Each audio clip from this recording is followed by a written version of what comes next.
I swear, she was absolutely rattling the door like I was holding the president captive instead of just locking up my own cabin. Her screaming was echoing across the lake, carrying on that her guests had arrived and that me personally, was ruining her whole darn party by keeping my key to myself.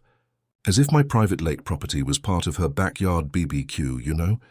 I came up to Pine Ridge Retreat for a bit of peace and quiet, man. That cabin, tucked in amongst the tall pines and a stretch of glistening water, that was my sanctuary, my own slice of heaven. I wasn't looking for drama. I wasn't trying to start a fight, but apparently drama had a name, and that name was Cynthia Thorne Cynthia, president of the Lakeshore Highlands Association, LSHA. A local tyrant, a real piece of work, and the self-declared queen of the lakeside community. She struts about like the sun rises out of her back deck and sets behind her perfectly manicured bushes. She'd been a headache since the day I bought the place. She hated me for one reason. My patch of land sits just outside the official LSHA map. I'm not a member. I'm not under her thumb, and that, folks, absolutely drove her nuts. The whole thing kicked off on a quiet Friday morning. I had a week off work, a cooler full of decent steaks, and I was looking forward to nothing more stressful than deciding between fishing or reading by the fire pit. I hadn't even made it onto the front porch when I noticed it. Luxury SUVs, tinted windows, parked right along the lake track, and worse, a huge banner strung up between two trees right on my side of the water. It read, "Welcome guests to the Highland Lake Summit." I stood there, blinked, and stared again. I knew the LSHA occasionally hosted little community get-togethers, but this was new. Before I could even ask who the heck they thought they were, Cynthia materialized out of nowhere, like she'd been summoned by my sheer confusion. She was in a pale yellow blazer, clipboard tucked under her arm, sunglasses perched on her forehead like a general preparing for war. She marched up with that fake smile, the one that never quite reached her eyes. "Oh, good. You made it, darling," she said, as if we were old buddies. "Listen, I've got a few guests staying this weekend. Little mix-up with booking the community lodge. I've told them we'll use your cabin for overflow. Hope you don't mind. Just unlock it and I'll handle everything." I thought she was kidding. I let out a bit of a laugh, waiting for her to join in. She didn't. "You... what now?" I asked, feeling my blood pressure spike. "Your place," she said, gesturing to my locked cabin like it was a spare garden shed. "You know, since it's just you, I figured you'd be flexible. It's such a lovely space. They only need it for 2 nights. We'll give it a proper clean afterward, promise." That level of entitlement was completely outrageous. "You figured wrong, lady," I replied, my voice ice cold. "That's not happening." Her face crumpled instantly, that smile dissolving like sugar. I didn't even wait for her to argue. I pushed past her, went straight to the door, unlocked it for myself, and slammed it shut behind me. She stood outside, absolutely stunned, before stomping off like a cartoon villain denied her favorite treasure. The rest of the day was spent in a strange haze. I tried to ignore the constant noise, the laughter, the music, the hum of conversation drifting through the trees. It felt like I was trapped, and then things turned from irritating to genuinely dangerous.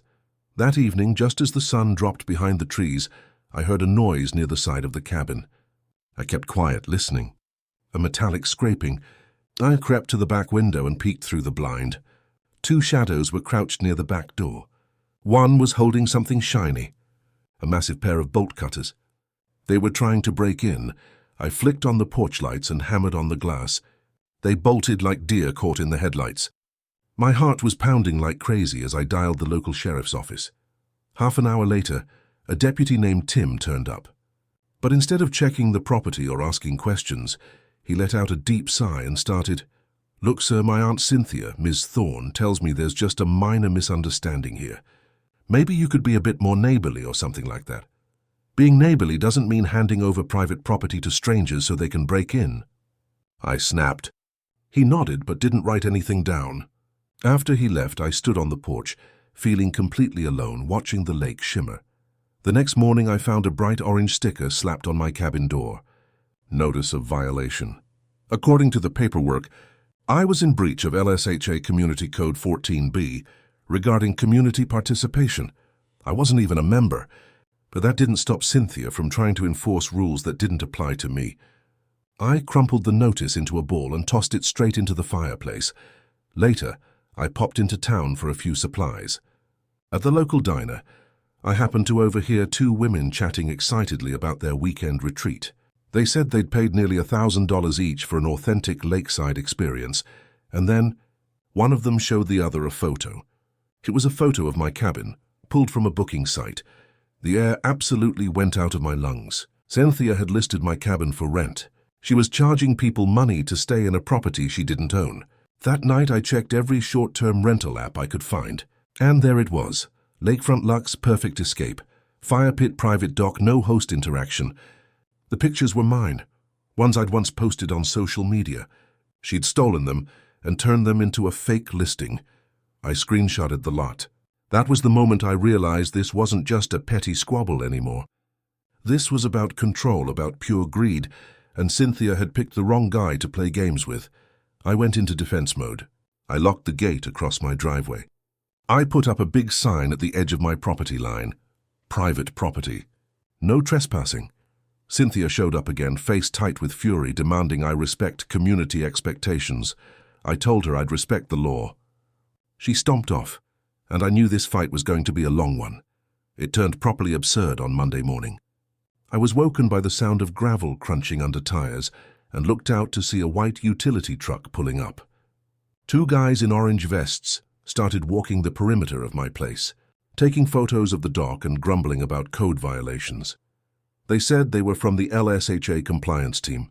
They pointed to a list of supposed violations I'd racked up: untrimmed weeds, non-conforming mailbox color, dock size exceeding aesthetic guidelines. I asked if they knew this was county property not governed by the HOA. They just shrugged. I took photos, sent them to my lawyer. The reply, "Don't remove it yet. Document everything." I decided to start my counter-offensive. I installed 3 motion-activated trail cams along the boundary, one near the back door and one near the dock. I wasn't taking any chances. If anyone stepped where they didn't belong again, I was going to catch them red-handed. While sitting there nursing a coffee, my Aunt Vivian called. She'd been rummaging through her storage and found the original LSHA governing bylaws. She said, "Nephew, it's right here. If a sitting LSHA president is found to have engaged in personal profiteering through misrepresentation of community assets, the board may vote for immediate removal." That was the key. Her problem wasn't me. It was the Constitution, so I took a stroll down to the shared dock area to check out the preparations for the summit. Tables were set up, and then I stopped dead. A laminated welcome sign was taped to a tree listing my cabin as the scheduled lounge and resting suite. In smaller text, it mentioned complimentary access to the private fire pit and hammock area. My hammock, my fire pit. She doubled down on the lie. The stage was set for the fateful Sunday. The sun rose heavy and slow. I stood on my porch sipping coffee, watching the SUVs roll down the gravel. Guests spilled out in polo shirts and sundresses. They milled around, waiting for direction. Cynthia appeared, arms outstretched like she was hosting a big gala. She was all air kisses and smiles, carefully avoiding a single glance in my direction. Around midday, a group of well-dressed guests lingered near my gate. One of them gave a light but insistent knock on my door. I opened it halfway. The woman smiled nervously. "Excuse me, is this where we check in for the cabin stay?"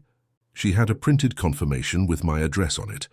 I stepped outside and calmly told her, "Ma'am, this is my personal property. It is not for rent. I never authorized any listing." Her eyes went wide. She looked back at her group, completely stunned. She asked if she'd been scammed. I told her I was the legal owner, and she should ask Cynthia for a refund. She looked genuinely hurt, not angry, just blindsided. She explained she'd wired over $800 to a woman she assumed worked for the LSHA. I asked if she'd be willing to write a statement. She nodded. She didn't want anyone else getting taken advantage of. I went inside and added the screenshot of her payment receipt to my bulging folder. By late afternoon, the whispers had spread through the party. Guests were murmuring, pointing towards my cabin. Cynthia was desperately trying to control the narrative, but the damage was done.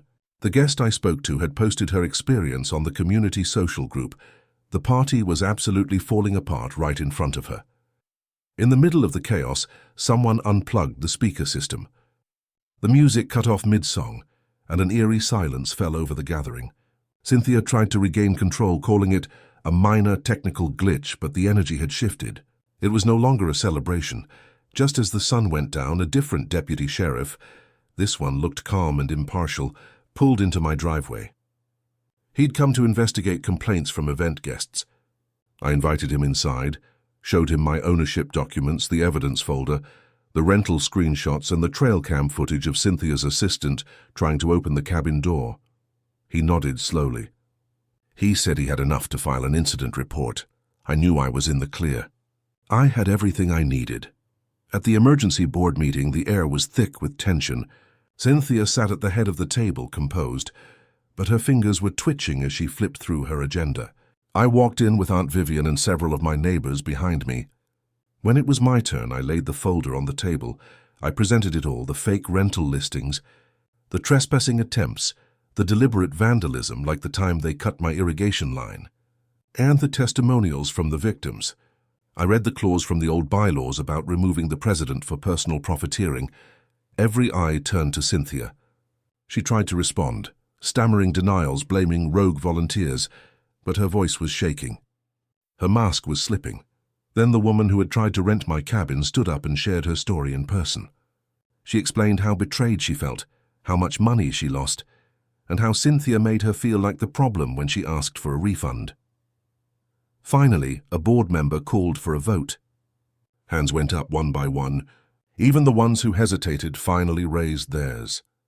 It was unanimous. Cynthia was removed from her position, effective immediately. She stood there, pale and silent, and walked out without saying a single word. The next morning, no fake violation notices. Just silence, warm, undisturbed peace. I got a letter from the new acting president, a lovely woman named Nain, inviting me to serve as a liaison. My heart felt lighter than it had in months. I got this thick slab of oak commissioned and mounted it near the front porch. It was carved with a simple message: private property unlocked only for friends. It wasn't meant to be hostile. It was a quiet boundary, a reminder that kindness wasn't the same as permission, and generosity works best when it's not taken for granted. That's my legacy here. The guy who locked his door and refused to hand over what was his. The one who didn't cave when the pressure mounted. The one who reminded everyone that private property still means something and peace is worth protecting. That night I lit a small fire in the pit and sat back with a book and a cold beer. The frogs were croaking along the shore. The trees rustled in the breeze. And for the first time in a long time, I slept with the windows open. So here's my question for you folks. When community boundaries are abused by someone like Cynthia, what's more important? Following HOA rules to the letter, or defending your personal property rights? Let me know your thoughts in the comments below. And if you've ever had to fight a Cynthia in your life, share your story. Don't forget to like and subscribe. Face out.